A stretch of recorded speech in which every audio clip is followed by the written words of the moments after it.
एक तो यहाँ फिटनेस नहीं हो रही है। फिटनेस के लिए हमें जोधपुर 300 किलोमीटर जाना पड़ता है और वहाँ जाने के बाद में भी 3 दिन लगता है। इससे डबल तो पैसा लगता है। वहाँ फिटनेस सेंटर जैसलमेर में किया जाए। सवारी चढ़ेगी, वो सामान होगा, बैग होगा, कोई भी सूटकेस होगा पास में, उसको रखने के लिए बस के अंदर व्यवस्था नहीं है तो वो कैसे ले जाएगा। जैसलमेर से जोधपुर तक के 3 टोल है और गाड़ी बीच में एक्सीडेंट हो जाए या कुछ और एक्टिविटी हो जाए तो उसके जिम्मेदार कौन हो। जैसलमेर में बस यूनियन द्वारा जो चक्का जाम के लिए किया गया उसी के लिए हम यहाँ पे सब इकट्ठे हो रखे हैं। टोटली बस ओनर्स और जितने भी। सबसे इम्पोर्टेंट है कि हमारे यहाँ पे जो फिटनेस है वो हमारे को जोधपुर यहाँ से 300 किलोमीटर जोधपुर पड़ता है, तो वहाँ जाके फिटनेस करानी पड़ती है। और फिटनेस कराने के लिए टोल के ऊपर जाते हैं गाड़ी का 11,000 से 15,000 का चालान हो जाता है। जैसलमेर से जोधपुर तक के 3 टोल है और गाड़ी बीच में एक्सीडेंट हो जाए या कुछ और एक्टिविटी हो जाए तो उसके जिम्मेदार कौन हो। गाड़ियाँ जैसे फिटनेस खत्म हो जाए हम तो गाड़ियाँ खड़ी करते हैं यहाँ पे, और तो क्या किया जाए। तो इसके लिए विशेष तौर से हमारे राज्य सरकार से अनुरोध है कि फिटनेस सेंटर जो भी है प्राइवेट या सरकार की तरफ से आरटीओ की तरफ से यहाँ जैसलमेर में फिटनेस सेंटर खोला जाए और यहाँ पे फिटनेस की जाए। मैं जगदीश पुरोहित, बस यूनियन अध्यक्ष जैसलमेर। मैं हमारे जैसलमेर यूनियन की तरफ से सभी गाड़ियाँ ग्रामीण और ऑल इंडिया वाली सारी गाड़ियाँ सब बंद है कल से।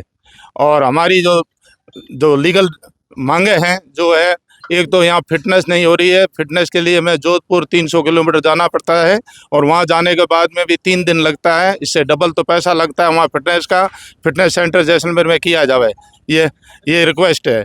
दूसरा, यहाँ कैरियर है तो ग्रामीण जो बसें चलती है उसमें 40 किलो वजन गवर्नमेंट की तरफ से अलग हुआ है, लेकिन 40 किलो वजन यदि हम 30-35 सवारी लेके जाएंगे तो किस में डालेंगे, बिना कैरियर के कैसे संभव है।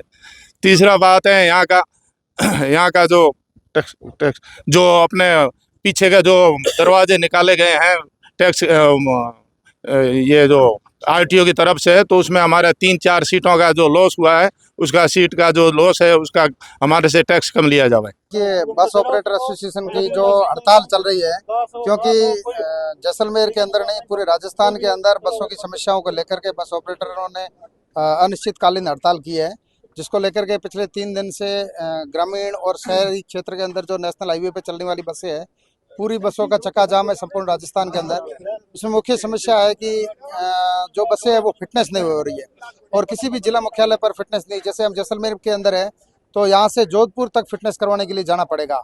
तो किसी बस का फिटनेस खत्म हो गया है तो वो टोल टैक्स पार करके जाएगी तो उसका चालान भी आ जाएगा, और यहाँ से जोधपुर जाएगी, बीच में कोई एक्सीडेंट भी हो गया तो वो उसकी जिम्मेदारी किसकी रहेगी। और यहाँ से जोधपुर 600 किलोमीटर पड़ता है, वहाँ पर जाकर के 3 दिन रुकना, इसके बाद में भी फिटनेस नहीं कर रहे हैं, क्योंकि जो पुराने हिसाब से बसें बनी हुई है बॉडी, उन बसों की बॉडियों का फिटनेस अभी नहीं कर रहे हैं, बिल्कुल वो ब्लैक लिस्टेड कर रहे हैं। तो इसलिए बहुत बड़ी समस्या है। और इसके साथ ही एक ग्रामीण क्षेत्र के अंदर चल रही है, उन बसों के ऊपर कैरियर है, वो कैरियर उतारे जा रहे हैं, क्योंकि ग्रामीण क्षेत्र से जो शहर के अंदर आते हैं वह या तो हॉस्पिटल के काम से आते हैं या फिर कोई ना कोई सामग्री लेने के लिए, सामान लेने के लिए आते हैं। तो वह एक सवारी को 40 किलो का आरटीओ से पास है कि वे सामान ले जा सकते हैं। और 40 किलो सामान है, वो बैग होगा उसके पास में, वो बैग कहाँ रखेगा जब उसके पास में बस के अंदर कैरियर की व्यवस्था नहीं है। इसलिए ये केवल बस ऑपरेटर की समस्या नहीं है, ये ग्रामीण क्षेत्र के गाँव के लोगों की भी समस्या है, क्योंकि आज 3 दिन से बसें नहीं चल रही है तो संपूर्ण गाँव के अंदर यहाँ से 150, 200 किलोमीटर दूर गाँव पड़ते हैं। वह गाँव के लोग बीमार है तो बीमार किस में आएंगे, वो हर व्यक्ति गाड़ी लेकर के किराए करके आ नहीं सकता है। इसलिए ये अनिश्चितकालीन धरना और हड़ताल है। तो इस हड़ताल के अंदर जब तक हमारी समस्याओं का समाधान नहीं होगा तब तक हम बसों का एक भी पहिया नहीं हिलाएंगे। आज होली का पर्व होगा, किस तरीके से देखते हो? आपको नहीं लगता कि आम जन की परेशानी? हम ये आम जन के लिए कर रहे हैं। आम जन समस्या से ग्रसित है, ये हमको पता है।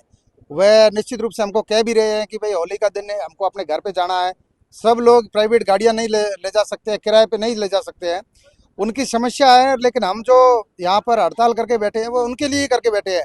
सवारी चढ़ेगी, वो सामान होगा, बैग होगा, कोई भी सूटकेस होगा पास में, उसको रखने के लिए बस के अंदर व्यवस्था नहीं है तो वो कैसे ले जाएगा। वो उस पर कोई लगेज का अलग से सामान का पैसा नहीं ले रहे हैं। उनकी समस्या के लिए तो हम लोग ने हड़ताल की है।